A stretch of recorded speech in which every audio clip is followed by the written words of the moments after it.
at midnight. What you're about to see, no wife should ever have to witness.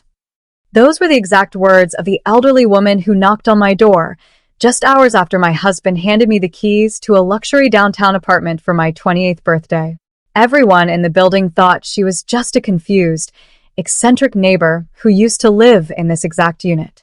But the sheer terror in her eyes told me a completely different story. My husband, a powerful corporate attorney, told me he bought this place as a private sanctuary for us, a fresh start. But as I stood alone in the dark, watching the clock tick down to midnight, my hand shook against the glass. The streetlights flickered below, and then the curtains of the building directly across from mine slowly parted. My heart stopped. My name is Maya. I'm 28 years old, and until my last birthday, I believed I was living a literal fairy tale. My husband, Julian, is a brilliant corporate defense attorney whose charm is just as sharp as his tailored suits. We had the perfect house in the suburbs, financial security, and a love story that our friends constantly envied. For my 28th birthday, Julian outdid himself. He slid a velvet box across the dinner table, but it didn't contain jewelry. Inside was a set of brass keys. He told me he had bought a luxury penthouse apartment downtown, a private urban sanctuary just for me, a place where I could set up my graphic design studio and where we could escape the chaos of his demanding career. I was overwhelmed with gratitude. The very next morning, I drove down to the building alone, eager to measure the space and start organizing. The apartment was breathtaking, filled with cold marble and floor-to-ceiling windows that looked out into a narrow, shadowed alleyway between the high-rises. But the afternoon took a bizarre turn when a frantic knock echoed through the empty rooms. Standing at the door was an elderly woman named Eleanor. Her hair was disheveled, and she clutched an old trench coat tightly around her frame. Before I could even ask how she bypassed security, she grabbed my wrist with surprising strength. Her eyes were wide, with a terrifying blend of pity and panic. "You're his new wife," she whispered, her voice trembling. "Listen to me carefully. I used to own this unit before they forced me out. Don't turn on the lights tonight, dear. Just stand by the window at midnight. What you're about to see, no wife should ever have to witness." Eleanor's warning echoed in my mind for the rest of the day, a persistent, chilling hum that I couldn't shake. I tried to focus on my design layouts, but my eyes kept darting back to the floor-to-ceiling windows. By 11:30, the downtown streets below had gone completely quiet, swallowed by a thick, heavy fog. Following her terrifying instructions, I walked through the apartment and shut off every single light. The penthouse plunged into total darkness, save for the eerie, ambient glow of the city's streetlights filtering through the glass. I stood by the window, my heart hammering against my ribs like a trapped bird. The minutes crawled by until the digital clock on my phone finally flipped to 12 a.m. For a few agonizing moments, nothing happened.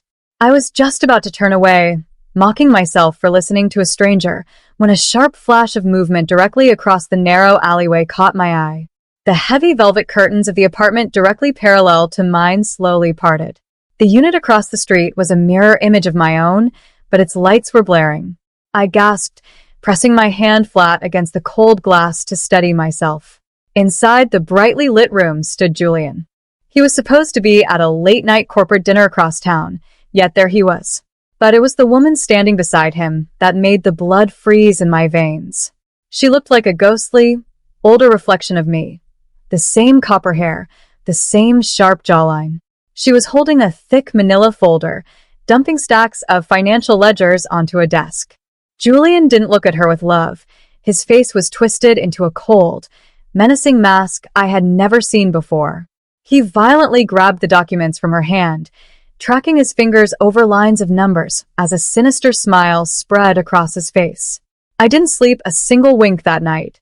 The horrific image of Julian's cold, unrecognizable face across the alley burned behind my eyelids.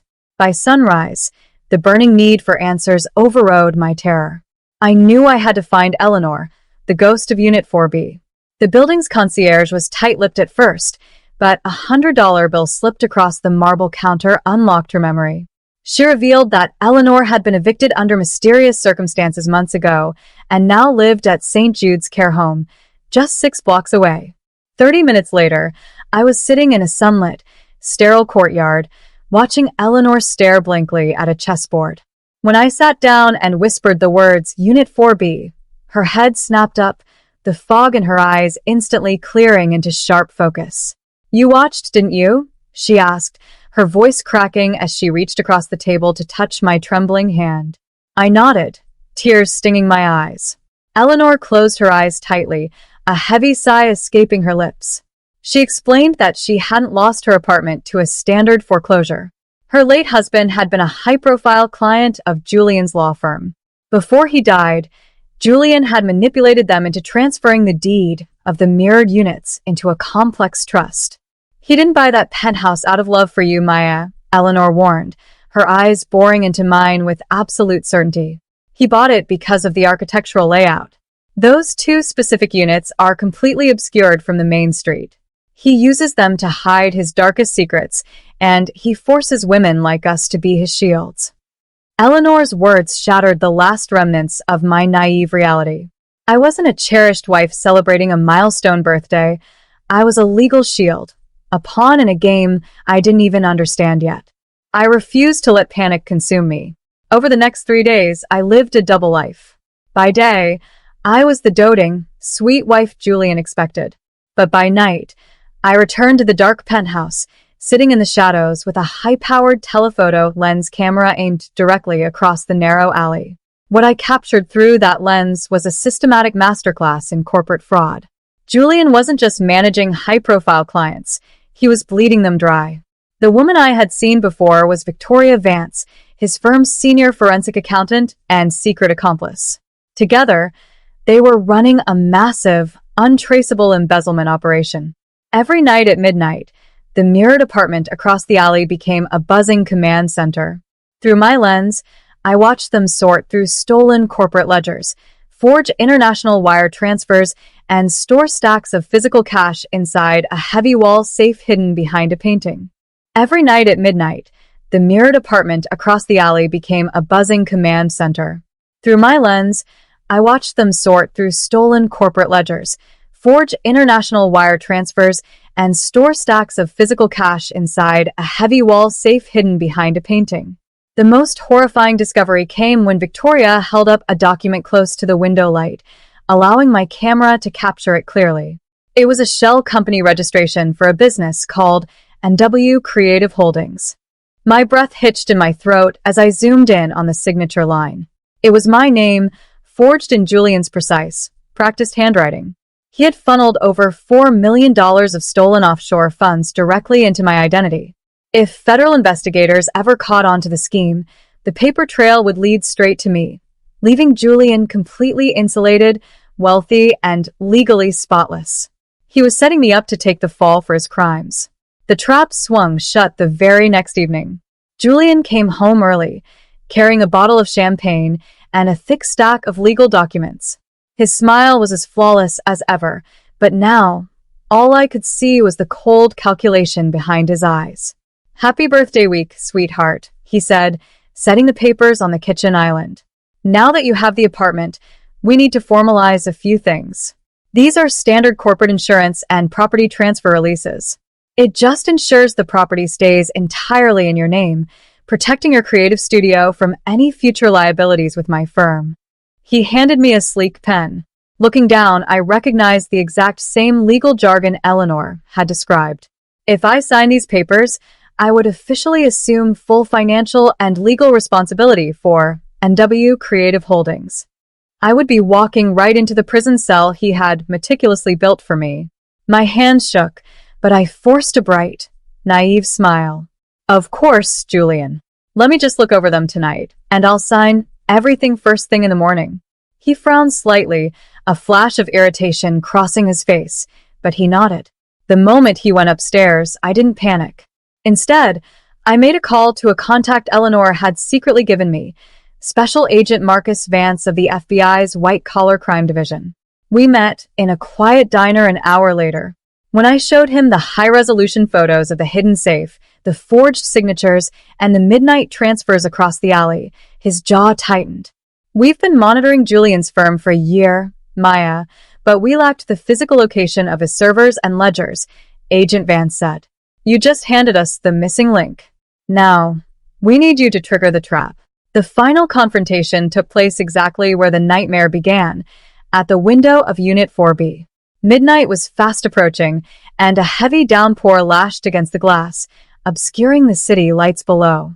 Julian believed I was safe at home, deeply asleep after finally signing the fraudulent corporate paperwork. In reality, I was standing in the pitch-black penthouse, surrounded by Agent Vance and a tactical team of federal investigators. The air in the room was thick with absolute tension. Right on cue, at exactly 12 o'clock, the velvet curtains across the alleyway parted. The lights flickered on, and Julian stepped into the room alongside Victoria. They immediately walked to the hidden wall safe, pulling out the thick manila folders and preparation ledgers. They were getting ready to finalize the multi-million-dollar wire transfer that would permanently bind the crime to my name. Now, Maya, Agent Vance whispered into his headset, giving the green light. I reached down and pressed the red button on a specialized, high-frequency digital transmitter the FBI had provided. Instantly, a silent, encrypted alarm triggered inside the server network of the mirrored apartment across the alley. The effect was immediate.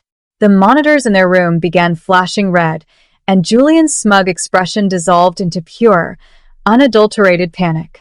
He rushed toward the desk, desperately trying to shut down the hard drives, while Victoria began frantically stuffing stacks of cash into a leather duffel bag. But they were entirely too late. From my dark window, I watched in absolute silence as a heavily armed tactical team breached their front door.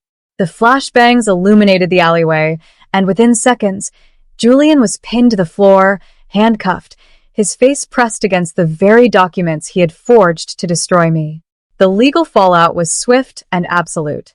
Julian and Victoria were indicted on multiple federal charges, including grand larceny, wire fraud, and identity theft.